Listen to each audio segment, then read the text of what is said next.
রাজনীতি করবে সেই হবে আগামীর বাংলাদেশের। আমরা এই 24-এর অভ্যুত্থান পরবর্তী সময়ে আজকে আপনাদের কুড়িগ্রামের মধ্য কুমারপুরে এসেছি। আমরা আমাদের বোন ফেলানির জন্য এসেছি। আমাদের বোন ফেলানির মতো কাউকে যেন আর ওই কাঁটাটায় ঝুলে থাকতে না হয় সেই প্রতিবাদ জানাতে আমরা এসেছি। আমাদের বোন ফেলানির লাশ ওইখানে ঝুলেছিল, এটা শুধু ফেলানির লাশ না, এটা ভারতের দাসত্ব, আমাদের সার্বভৌমত্বের লাশ। আমরা স্পষ্ট করে বলতে চাই, এরপরে যদি আমাদের ওই সীমান্তে আমাদের কোন ভাই বোনের লাশ আমরা দেখতে পাই, ওই সীমান্ত আমরা ভেঙে দেব। এরপরের মার্চ লং মার্চ পর ফেরানি হবে না, এরপরের মার্চ লং মার্চ পর ডেস্ট্রয়িং দ্য কাঁটাতার হবে। আমরা স্পষ্ট করে বলে দিতে চাই, আমাদের সার্বভৌমত্বের দিকে, আমাদের সম্মানের দিকে, আমাদের বাংলাদেশের সততার দিকে আর যদি কেউ কুদৃষ্টিতে তাকায়, কেউ যদি আমাদেরকে আবার জিম্মি করতে চায়, তাদের হাত আমরা ভেঙে দেব।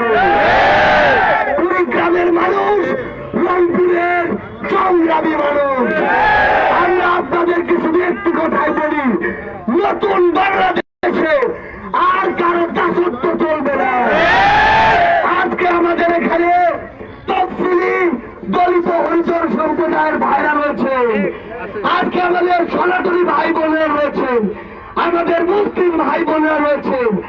আমাদের মধ্যে কোন ষড়যন্ত্র যেন নিজেদের মধ্যে বিভাজন না তৈরি করতে পারে, ওই অপশক্তি আমাদের ভিতরে আমাদের বিভাজন তৈরি করে আমাদের সাথে চক্রান্ত করবে। এই চক্রান্ত ঐক্যবদ্ধভাবে আমাদের মুখে দিতে হবে। আজকে এই কুড়িগ্রাম থেকে একটি ঘোষণা হচ্ছে, সেটি হচ্ছে আর কোন সীমান্তে ফেলানির লাশ আমরা সহ্য করব না।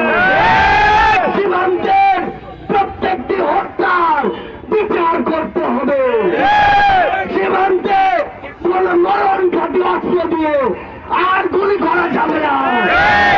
যদি এরপরে শুধু কুড়িগ্রাম নয়, বাংলাদেশের সীমান্তের কোন একটু জায়গা এক ফোঁটা রক্ত ঝরে, তাহলে 100 ফোঁটা রক্ত দিয়ে তার মূল্য আমরা নিব। সংগ্রামী কুড়িগ্রামবাসী, আগামীর যে নতুন বাংলাদেশের স্বপ্ন আমরা দেখছি, এই স্বপ্ন, এই লড়াই আমাদের একসাথে করতে হবে। এখানে আমাদের চাচা রয়েছেন, দাদার বয়সে অনেকে রয়েছেন, বাবার বয়সে অনেকে রয়েছেন, ভাই বন্ধুর বয়সে অনেকে রয়েছেন। নতুন বাংলাদেশে একটা জিনিস শুধু মনে রাখবেন, কাউকে আপনার নেতা মনে করার প্রয়োজন নাই যে আপনার কাছে টাকা চায়। কাউকে আপনার নেতা মনে করার প্রয়োজন নাই যাকে ঘুষ দিয়ে আপনার কাজ করে নিতে হয়। নতুন বাংলাদেশে যে কোনো অন্যায়ের প্রতিবাদে আমরা সর্বদা সচেষ্ট থাকবো। তাহলে বাংলাদেশে যে শব্দ আমরা দেখছি, সেই শব্দে কুড়িগ্রাম সবার চেয়ে গুরুত্বপূর্ণ ভূমিকা রাখবে। আপনাদের সাথে আবারও দেখা হবে সংসদের রাজপথে অথবা বিজয়ে। ইনকিলাব জিন্দাবাদ।